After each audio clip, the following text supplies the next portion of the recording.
Monsieur le Président, nombre de PMI indépendantes ont du mal à garder leurs compétences ou sont prises entre le marteau et l'enclume de la raréfaction des marchés pour cause d'appel à la concurrence étrangère, mais aussi à cause de notre compétitivité coût. On ne peut pas faire ici le diagnostic des raisons de ces situations qui relèvent autant de l'analyse microéconomique que de celle macroéconomique. Cependant, rappelons qu'en Hauts-de-France, la mort de l'industrie est la conséquence de la forme de taxation de nos entreprises qui a commencé avec la taxe professionnelle, loi de juillet 1975 supprimant la patente, assise sur les investissements et les salaires et dont le père fondateur était le très libéral Jean-Pierre Fourcade, adhérent de l'UMP, je pense. Ajouté au socialisme régional, l'investissement régional a été mis à genoux, comme quoi les défenses des entreprises ne sont pas toujours ce que l'on pense. Aujourd'hui, nous avons en plus la mondialisation, c'est-à-dire dérégulation des marchés, des matières premières, mise à bas des frontières, délocalisation et dumping social. Alors, allons-nous regarder le train passer sur les dépouilles de nos entreprises et de nos emplois? Le Conseil régional a un rôle à jouer de politique économique à son niveau, à travers ses compétences et à son échelle. Avec la loi NOTRe, il lui est demandé de faire son SRD E2I, sorte de plan très indicatif à notre avis, mi-état des lieux, mi-prospectif. Le Conseil régional peut avoir un rôle incitatif dans sa politique d'accompagnement, mais encore faut-il faire correctement l'état des lieux.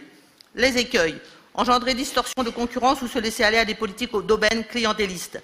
Quelques exemples récents. On nous a été proposé en C3 une délibération qui concernait une infrastructure portuaire boulonnaise mise au service de Socarénam. C'est bien. Soutenir un investissement pour la construction et la réparation navale, nous sommes bien sûr pour. Nous avons compris qu'une telle entreprise a besoin d'infrastructures portuaires pour travailler et permettre ainsi le maintien d'une filière utile aux ports et aux navires. C'est utile de localiser le travail au pays avec des investissements que nous supportons et qui donnent une attractivité supplémentaire. C'est mieux si le deal tacite ou écrit amène le chef d'entreprise à jouer le jeu complet de l'ancrage local, de l'emploi et de ses formations. Nous attendons de nos entreprises, qui sont aussi nos contribuables, qu'elles optimisent nos centres de formation publique ou professionnelle pour développer par anticipation ou précaution les compétences salariales qui serviront aux accès au marché. Mais que voyons-nous? Un conseil régional qui a la compétence formation depuis des années finance des centres mi-remplis pour des formations dont on n'arrive pas à savoir si elles jouent leur rôle. Où en est la gestion prévisionnelle des compétences dans les entreprises? Le Conseil régional a-t-il un retour de la Direction régionale du travail du patronat? Peut-on se contenter d'un patronat qui est si peu prospectif? Combien d'années encore allons-nous verser des fonds sur des dispositifs mouvants? Nous voyons bien que le recours au travail détaché prospère et par exemple en réparation et construction navale quand nos salariés restent à la porte des entreprises.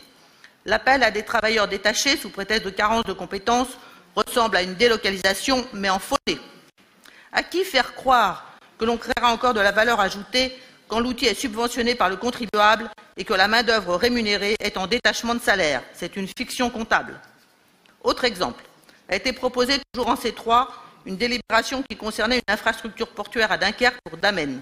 Damen est dynamique, Damen a un savoir-faire, un savoir-vendre, et nous sommes heureux d'avoir Damen sur le sol de Dunkerque.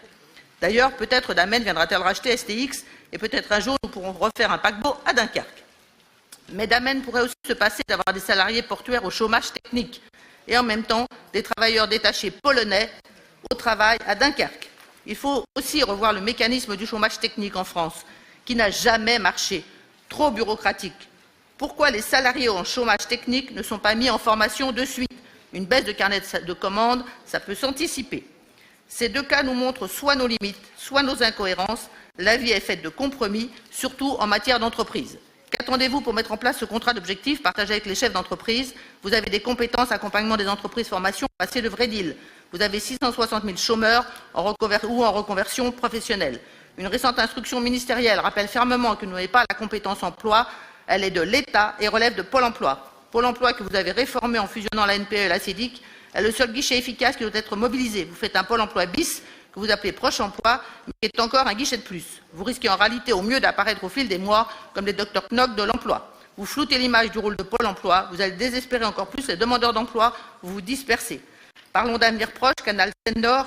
Vous connaissez notre position, nous sommes favorables aux grands travaux, surtout s'ils sont financés, c'est la moindre des choses. Seine-Nord doit se faire et ne doit pas dire qu'il va se faire.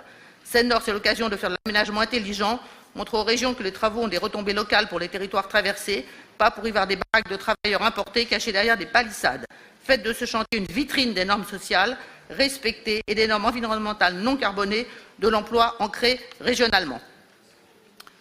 Nous avons montré ainsi que nous pensons tout le contraire de vous sur la politique économique à mettre en œuvre. Madame, je suis désolé, 5 minutes.